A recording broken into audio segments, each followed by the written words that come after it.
প্রিয় মানুষের প্রতি অভিযোগের শেষ থাকে না মানুষের। অভিযোগ করার কারণও থাকে বটে। একটাবার ভেবে দেখুন তো, আপনার খারাপ সময়ে যার সামান্য সঙ্গ দেওয়ার সময়টুকু হয় না, যে আপনার মন খারাপের কারণ খোঁজে না, আপনার জন্য ব্যাকুল থাকে না, সে আপনার প্রিয়জন কিংবা প্রিয় মানুষ হয় কি করে? আপনাকে বুঝতে হবে, শুধু আপনার কাছেই প্রিয় হলেই তো হবে না, তার কাছেও আপনার গ্রহণযোগ্যতা থাকতে হবে, প্রিয় মানুষ থাকতে হবে আপনাকে। জানেন তো, প্রিয় জিনিসের প্রতি মানুষের আলাদা একটা যত্ন থাকে, আলাদা ভালোবাসা থাকে, আলাদা টান থাকে।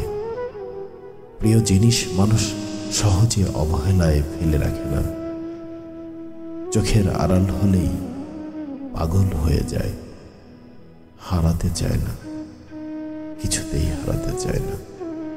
কিন্তু যে আপনাকে তার প্রিয় মানুষই ভাবেনি কখনো, তার কাছে অধিকার বোধ দেখাবেন কিভাবে?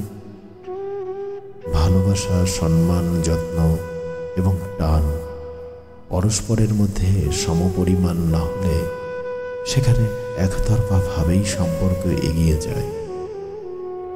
এগিয়ে যেতে যেতে একটা সময় পর এক পক্ষ ঠিকই অনুধাবন করতে পারে এবং হাঁপিয়ে ওঠে এবং পরিশেষে সে মুক্তি চায়।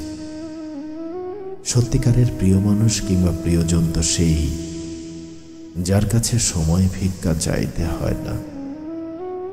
আপনাকে সময় দেওয়ার জন্য সে নিজে থেকেই আপনাকে খুঁজে নেয়।